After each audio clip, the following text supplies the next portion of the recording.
penuh. Kemasukan debu satu saja itu salafus saleh.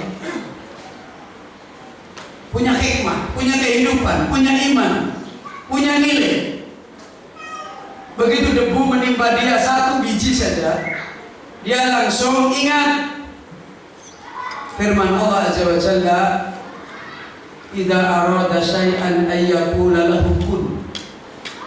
Pernah kita ada debu satu kena tubuh kita, terus kemudian kita ingat Allah berkehendak memerintahkan debu ini jatuh mengenai saya. Pernah kita pikir begitu? Tidak pernah. Enggak pernah. La haula wala quwata illa billah. Ya, rumahnya diroboh kena badai topan aja, enggak pernah mikir Allah perintahkan angin untuk menghancurkan rumah saya. Enggak pernah mikir begitu. Jadi berantakan semua. Kemudian ketika itu dia memahami debu ini tidak mungkin bisa lari dari tubuh saya kalau Allah tidak perintahkan pergi. Maka dia berdoa kepada Allah, "Ya Allah, hilangkan debu ini." Baru dia berdoa menghilangkan debu. Kalau kita, oh ini debu ini gara-gara mobil kita, debu ini ada. Ada makna ibadah dengan debu satu yang tadi seperti ini. Salafus saleh dengan debu satu ada makna ibadah enggak? Inilah muraqabah. Inilah ibadah yang wajibah, ibadah yang terus-menerus diraih oleh mereka. Kenapa bisa mereka meraih seperti ini? Karena jati diri mereka ilmu. Debu satu ilmu, jalan di sini ilmu, ada tanaman ilmu, di masjid ilmu. Kita saja di masjid nggak punya ilmu. Di majelis ilmu saja banyak orang tidak punya ilmu. Di majelis ilmu cerita, ngobrol sama temannya, tusuk-tusukan perut. Itu berarti tidak ada kehidupan.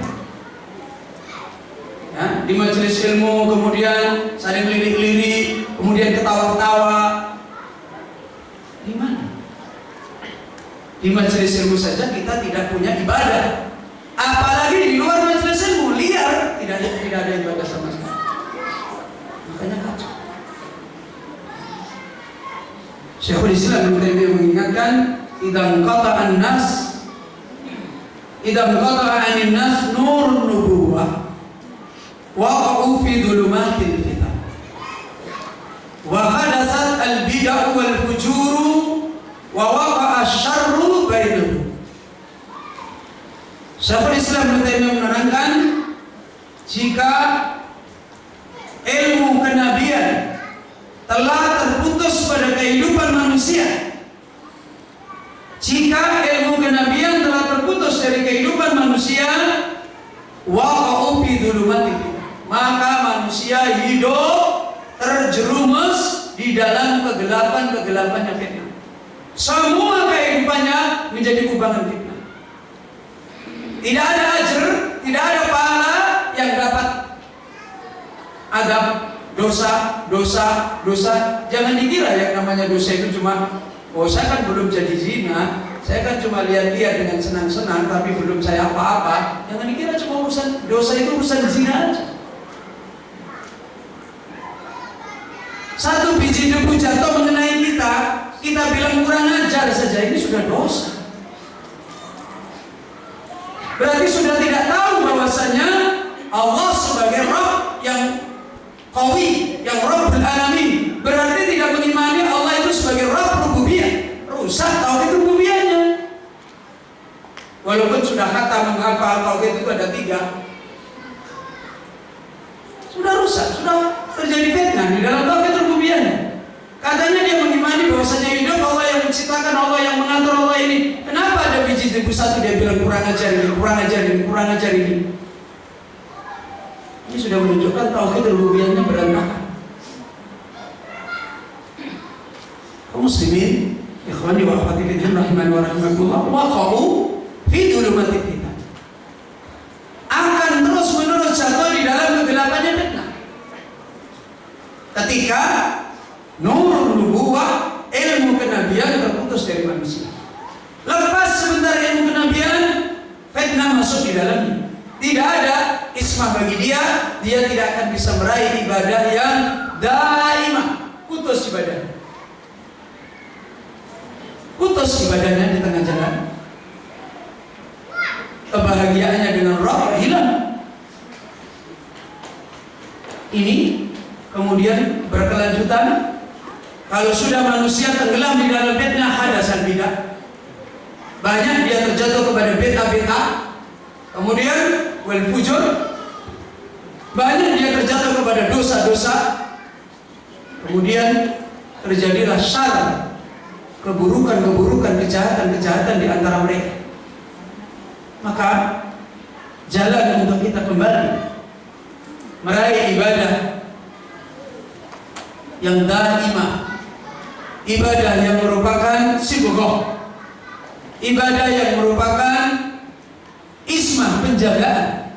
Sebagaimana kita meminta kepada Allah penjagaan ini tidak pernah putus. Dengan demikian kita untuk mendapatkan kemenangan ini harus meraih ibadah yang tidak pernah putus. Dan wasilahnya pun tidak boleh putus. Karenanya Imam Ahmad mengatakan kebutuhan manusia kepada ilmu seperti kebutuhan manusia kepada keluar masuknya nafas, nggak pernah istirahat.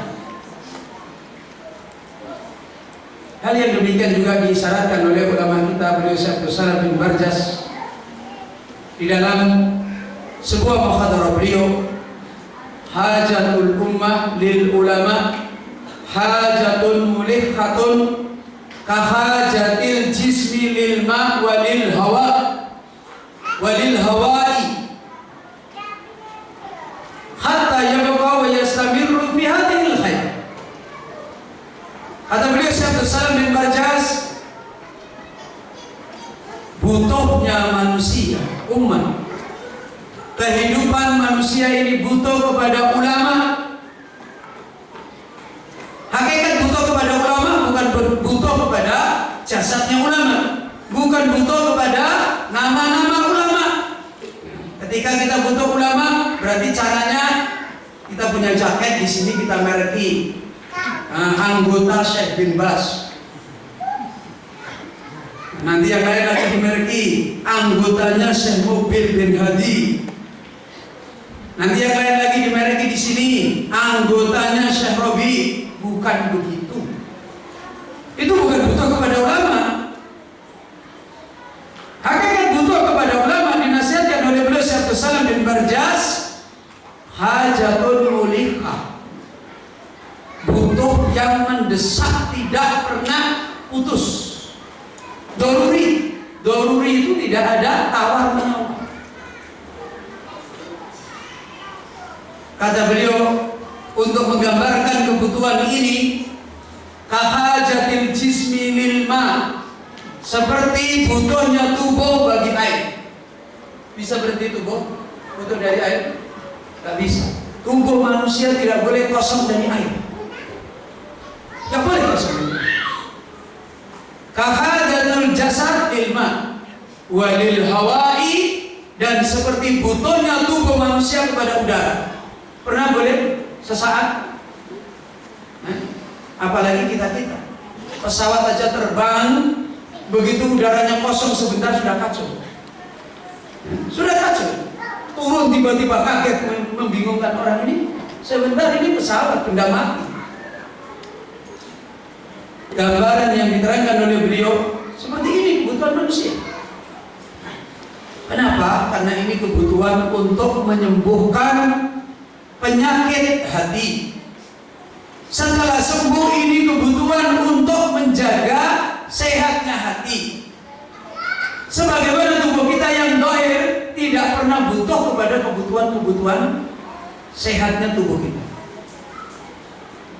Demikian ini mengisyaratkan kepada kita bagaimana seharusnya kita membangun cara untuk kita mendapatkan ibadah yang daqiqah, jalilah, daimah, ladidah, ibadah yang menjadi ismah, tercermin kepada hajat kita kepada ilmu, tercermin kepada kebutuhan kita kepada ilmunya Allah Subhanahu wa ta'ala.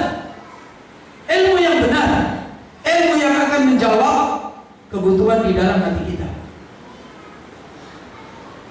Hatta yabqa wa yastamirra, sehingga kehidupan itu akan tetap yastamirra, dan kehidupan itu akan terus berlangsung. Begitu kebutuhan ini tidak ada, maka hidup tidak bisa berlangsung. Hidup apa yang mau dimaksudkan? Hidup umum atau hidup khusus? Hidup khusus. Kalau hidup umum tetap berlangsung, hidup khususnya tidak berlangsung. Lama-lama hatinya sakit, lama-lama hatinya mati, maka hancur kehidupan. Tidak punya kehidupan khusus seperti kehidupannya alladzina kafaru yaquluna wa yatamatta'una kama ta'kulul anam. Sudah, hidup umum. Hidup umum diberikan oleh Allah bukan sebagai kehidupan nikmat hakikatnya, sebagai bakat. Hidup yang sesungguhnya sebagai nikmat adalah hidup khusus. Hidup umum, kesibukan kita dengan makan, dengan minum, dengan pakaian, dengan rumah, dengan kekayaan-kekayaan dunia, hakikatnya itu bukan kehidupan yang Allah berikan sebagai hidup yang menyenangkan, membahagiakan kita. Tidak, karena hakikat hidup umum adalah hidup dalam keadaan bala. Kapan bala ini berhenti? Kalau kita punya kehidupan khusus, yaitu apa? Kehidupan hati, kehidupan iman, kehidupan Islam. Ketika kehidupan ini robek, kembali lagi kepada kehidupan umum. Makanya orang munafik, kehidupan khususnya robek, hancur atau baik? Hancur, rusak. Secara zahir kelihatannya beda dengan orang umum. Secara zahir beda. Orang munafik beda secara zahir. Samanya di mana? Orang munafik sholat ya? Sholat. Binatang tidak sholat, berarti beda kan? Secara zahir beda. Tapi hakikat yang dirasakan dalam hidup sama. Mereka menderita dengan dunianya, orang munafik juga menderita dengan dunia. Karena robek hidup khususnya. Di mana robeknya? Kehidupan hati muraqabahnya rusak. Dari mana yang menjadikan kehidupan muraqabahnya orang munafik rusak? Pada pengajian kemarin kita sudah jelaskan, ada dua hal yang tidak dimiliki oleh orang munafik. Salah satunya apa? Fiqhun fiddin, tidak punya ilmu. Makanya kalau kita sudah menjadi orang yang malas dengan ilmu, meninggalkan ilmu, paling mudah, paling prospek menjadi orang munafik. Paling mudah, paling prospek menjadi orang munafik. Kebanyakan orang-orang munafik adalah juhala, orang bodoh dalam agama. Makanya lihat orang Khawarij yang sudah nifaq dengan agamanya Nabi sallallahu alaihi wasallam, mereka adalah qaumun yaqra'una al-Qur'an la yujawizu taraqih. Mereka adalah kaum yang membaca Al-Quran tapi tidak lewat kerongkongannya, tidak talabul ilmi. Tidak ada kehidupan mereka talabul ilmi. Beda dengan sahabat. Setiap hari mereka tasawuf, setiap hari mereka berlomba datang ke majelisnya Nabi untuk talabul ilmi. Sehingga sekecil apapun kehidupan mereka ada ilmu, ada ismah. Mereka meraih bagaimana manisnya mentaati Allah. Mereka meraih bagaimana ibadah yang daimah, walaupun biqadri imani, walaupun dengan sekedar sedikit daripada iman, karena dibangun dengan ilmu yang benar, mereka dapat. Makanya lihat para sahabat Nabi di hari-hari fitnah yang besar, semua selamat dengan ilmu. Yang menjadi Arabi, pulang kampung, dengan ilmu, karena dia pernah minta izin kepada Nabi. Kalau terjadi fitnah, saya pulang ke kampung saya, bolehkah Nabi menyelamatkan agama saya? Boleh. Kamu termasuk diberi petunjuk. Pulanglah dia. Ada lagi sahabat Nabi, kalau terjadi fitnah, ambil pedangmu, ambil kambingmu, ambil ontamu, kamu pukulkan pedangmu dengan batu, kemudian kamu pergi menggembala kambingmu dan ontamu di gunung. Maka dia amalkan hadis ini selama dia dari fitnah. Di antara mereka adalah seperti Aisyah, Zubair bin Al-Awwam, Talha. Mereka mengkritiki penyimpangan-penyimpangan dan mereka juga selamat imannya. Di antara mempunyai ilmu, mempunyai kekuatan yang lebih baik dari yang lain, juga selamat imannya. Siapa yang tidak selamat? Al-munafik. Orang munafik. Semua ini adalah karena juhala, tidak punya wadhifatul ilmi di dalam hidup, tidak punya jati diri kehidupan, bahwasanya mereka ini hidup tidak bisa dipisahkan dengan ilmu Allah. Sebagaimana kajian kita kemarin, apa yang menjadikan orang umum mereka terjerumus ke dalam fitnah, tidak meraih kehidupan khusus? Ittakhadhu ayatillahi huzwa. Mereka memperlakukan ayat Allah itu remeh. Ayat Allah diturunkan menjadi ayat yang agung, ayat yang besar. Ya. Bagaimana ayat Allah ini adalah ayat yang agung, ayat yang besar?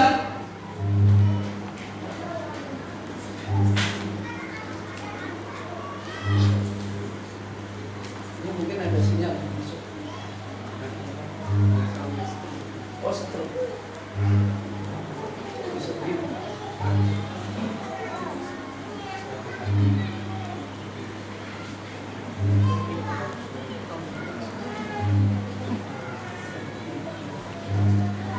Yang menjadikan mereka terjatuh, tidak mendapatkan kemenangan secara khusus isma adalah karena mereka menjadikan ayat Allah sebagai suhri. Dia tidak punya kepentingan kepada ayat-ayat Allah dengan benar. Padahal Allah Azza wa Jalla mendatangkan ayat ini sebagaimana Allah Azza wa Jalla berfirman, "Lau anzalna hadzal Qur'ana 'ala jabalin la ra'aitahu khashi'an mutasaddian min khasyatillah."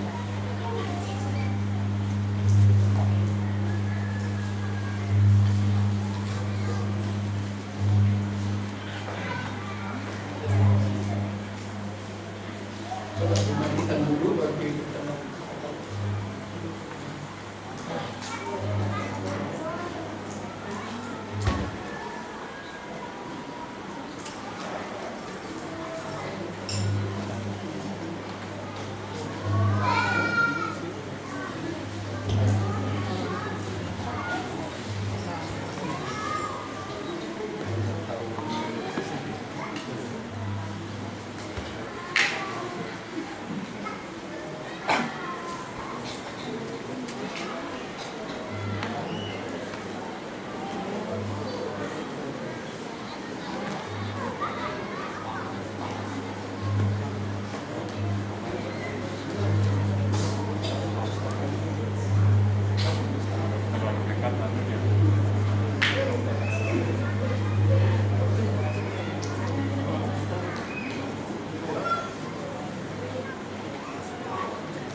kaum muslimin ikhwani wa akhwati fillah rahimani wa rahmatullah. Sebagaimana Allah Azza wa Jalla mengingatkan hakikat ayatnya Allah Subhanahu wa taala didatangkan kepada kita. Allah berfirman, "Lau anzalna hadzal Qur'ana 'ala jabalin la ra'aitahu khashi'an mutasaddian min khasyatillah." Kalau sekiranya Al-Quran ini kami turunkan kepada gunung. Kalau sekiranya Al-Quran ini kami turunkan kepada gunung, maka kamu melihat gunung itu terpecah, terbelah karena takut kepada Allah. Allah Azza wa Jalla memberikan contoh. Ayat ini sebuah amanah yang besar. Ketika kita sudah banyak mengambil sikap yang tidak benar dengan ayat-ayat Allah, ketika kita sudah tidak punya cara yang benar terhadap ayat-ayat Allah Subhanahu wa Ta'ala, dengan mengambilnya yang benar, maka bagaimana mungkin kita bisa menjadi orang-orang yang dimuliakan oleh Allah, mendapatkan kekhususan. Lihat bagaimana Nabi Allah Yahya alaihissalam, ketika Allah Azza wa Jalla berkata kepada Yahya, "Ya Yahya, khudil kitaba biquwwah." Wahai Yahya, ambillah kitab Allah dengan kekuatan. Bagaimana Yahya alaihissalam? Ketika Yahya masih kecil, datang di tempat teman-temannya. Kemudian teman-temannya mengajak Yahya untuk bermain. Maka apa kata Yahya? Allah tidak menciptakan saya hidup untuk bermain-main. Demikian orang-orang yang telah diberikan oleh Allah kemuliaan dengan ayat Allah, dengan ilmu. Hal yang demikian ini Allah Subhanahu wa Ta'ala juga mengingatkan dalam banyak ayat. Di antaranya Allah Azza wa Jalla berfirman di dalam surat Taha. Allah menjelaskan, qala bita minha jami'a ba'dukum li ba'din adu fa imma ya'tiyannakum minni huda faman tabi'a hudaya fala yadhillu wa la yashqa. Ketika Allah Azza wa Jalla memerintahkan Adam dan Iblis keluar dari surga, dan kita adalah termasuk mengalami keadaan yang sama, datang ke dunia ini sebagaimana bapak kita Adam dan Iblis. Allah Azza wa Jalla berkata kepada Adam dan Iblis, ihbita minha, keluar kalian dari surga, keluar kalian berdua dari surga. Ba'dukum li ba'din adu, di mana kalian menjadi musuh bagi sebagian yang lain. Tidak ada penjagaan. Kehidupan kita adalah kehidupan mundu khuliqat taba nahnu fis sirah. Sejak kita lahir, kita ini dalam pertarungan, kita ini di dalam pertempuran. Makanya sejak kita masih belum lahir saja, orang tua disuruh mempersenjatai dengan senjata yang benar. Cari suami yang benar, punya din. Cari istri yang benar, punya din. Semua ini dalam rangka sejak awal saja disuruh menyiapkan senjata yang benar. Lahir saja bagaimana, ketika hamil bagaimana, begitu membesarkan bagaimana, terus kita diperintahkan untuk mengambil kehidupan yang benar. Tidak ada putus-putusnya. Maka Allah mengingatkan, ba'dukum li ba'din adu, sebagian kalian musuh bagi sebagian yang lain. Sudah kita pahami secara maklum, orang yang memiliki senjata yang kuat itulah yang menang. Dan tadi kita telah memahami senjata yang dimaksudkan oleh Allah Azza wa Jalla adalah ayat-ayatnya untuk kemudian membangun ikhlas, untuk kita meraih penjagaan dalam ibadah yang ikhlas dengan kita mempunyai senjata ayat-ayat Allah. Setiap saat senjata ini harus kita persiapkan, kita asah, kita jaga, kita pahami, kita mengerti terus seperti ini. Sebagaimana Allah Azza wa Jalla mengingatkan di dalam ayat ini, fa imma ya'tiyannakum minni huda, datang kepada kalian petunjuk, ayat Allah didatangkan, faman tabi'a hudaya fala yadhillu wa la yashqa. Siapa yang mengambil senjata ini, mengambil hidayah Allah, mengambil ayat-ayat Allah, mengambil petunjuk Allah, dialah yang hidupnya kemudian selamat. Tidak takhabbut fil hayat, tidak kacau di dalam kehidupannya. La yadil, tidak sesat, wala yashqa, tidak akan sesat. Demikian juga Allah SWT memerintahkan wattabi ma yuha, ikutilah kepada apa yang diwahyukan ilaika kepadamu. Kita harus membangun jalan yang benar, mempunyai jalan mengikuti wahyu. Allah berfirman dalam ayat yang lain, wattabi ma yuha ilaika wasbir. Ikutilah ayat-ayat Allah dan bersabar di dalam mengikuti ayat. Sebagaimana tadi kita memahami bagaimana para imam kita membangun kehidupan dengan ilmu, dengan ayat sampai wafat. Tidak ada kehidupan yang kosong dari ilmunya Allah Azza wa Jalla. Bahkan Allah Azza wa Jalla mengingatkan, fa'arid amman tawalla an dzikri. Ini menunjukkan mengambil senjata dengan ilmu, dengan ayat Allah harus benar-benar sesuai dengan petunjuk Allah, bukan menurut selera kita. Bahkan Allah Azza wa Jalla mengingatkan, fa'arid amman tawalla an dzikrina. Kamu berpaling, jangan dekat, jauhlah kamu dari orang-orang yang mereka kehidupannya berpaling dari ayat Allah. Dari orang yang mereka tidak punya kehidupan dengan ilmunya Allah, kamu berpaling dari ini. Dan ini petunjuk dari langit yang mengajarkan kepada kita supaya kita punya kehidupan yang benar, punya senjata yang benar di dalam ilmu, mengambil ilmu, menjauhkan yang merusak ilmu. Sebuah ayat yang mubarakah Allah Azza wa Jalla menerangkan dalam surat Al-Qasas, yang jelas-jelas di sana menunjukkan bagaimana jalan itu dijelaskan oleh Allah. Tatkala Allah Azza wa Jalla berfirman menjelaskan tentang kisah pada kaumnya Musa, simbol sosok orang yang punya kehidupan umum. Siapa? Kehidupan dunia, kehidupan umum. Paling jaya, Qarun. Allah Azza wa Jalla berfirman tentang Qarun, fa kharaja ala qaumihi fi zinatihi. Suatu ketika Qarun keluar di tengah-tengah kaumnya, menampakkan semua yang dimiliki dari dunianya. Dia berhias, dia tunjukkan bagaimana dunianya yang hebat. Maka di saat Qarun berada di tengah-tengah mereka manusia dengan seluruh dunianya, yang sebagaimana telah kita ketahui kunci-kunci rumahnya saja dibawa oleh Al-Bujo tidak akan kuat.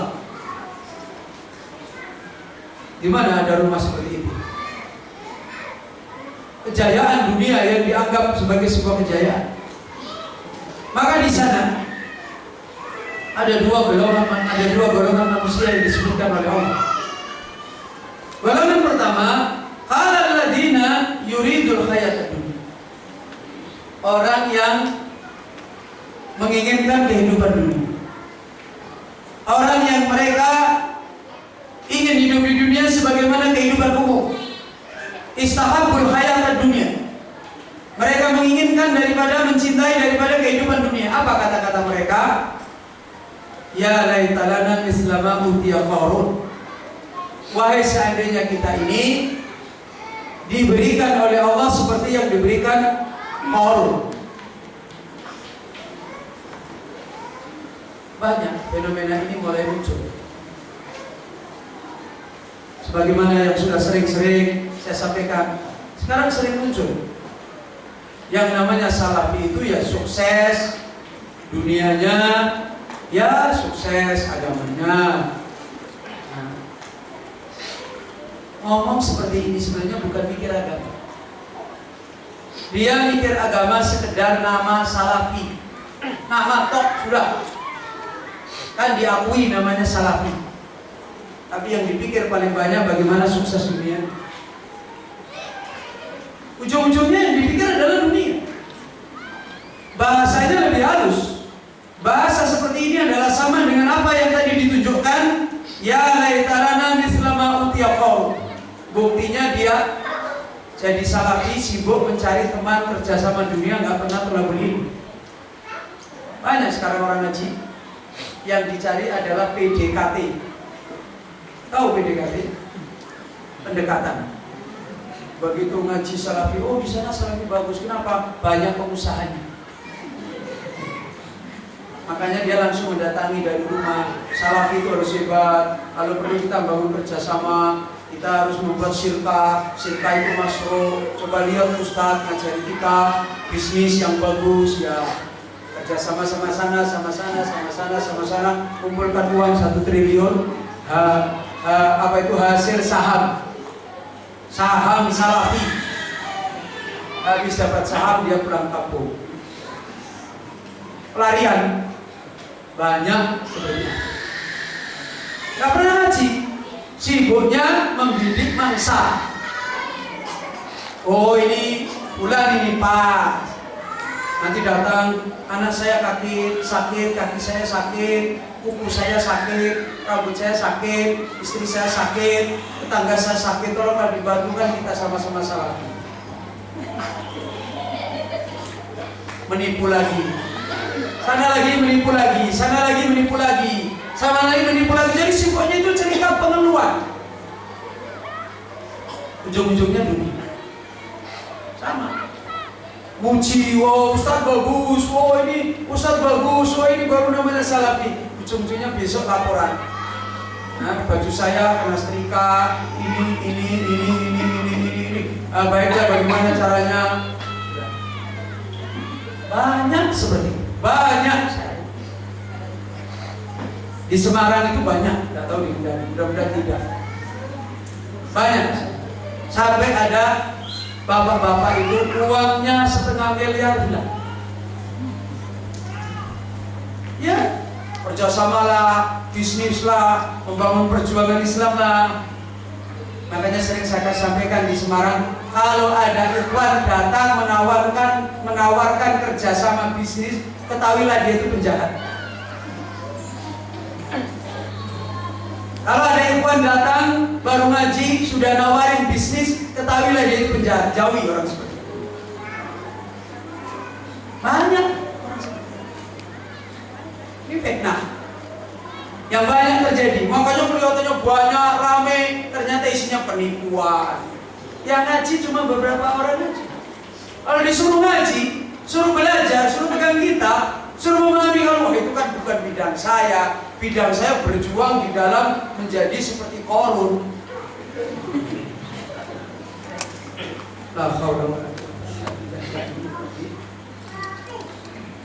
Mudah-mudahan penyakit itu tidak menular di sini, apalagi di sini banyak orang sukses.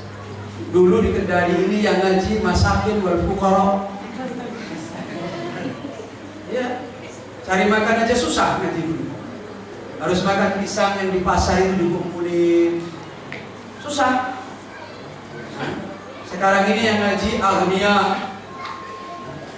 Banyak punya mobil, punya usaha, punya ini. Ini penyakit munafik paling gampang tumbuh.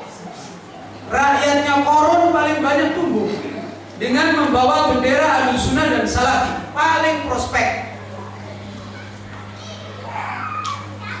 Makanya di Mekah tidak ada orang munafik karena nggak prospek.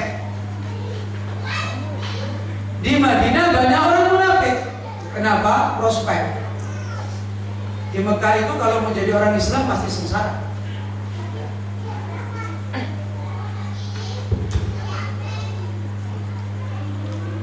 Sama saja.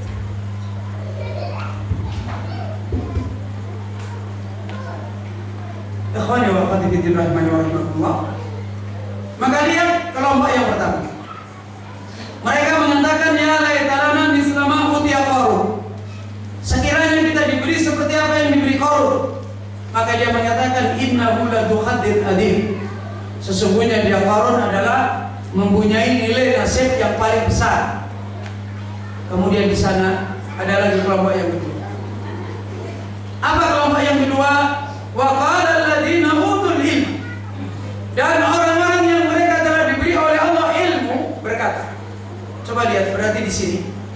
penjagaan itu adalah bagi orang yang punya senjata diberikan oleh Allah apa tadi? Ilmu. Wa qala alladziina utul ilma, orang yang diberi oleh Allah ilmu, dia berkata, apa perkataannya?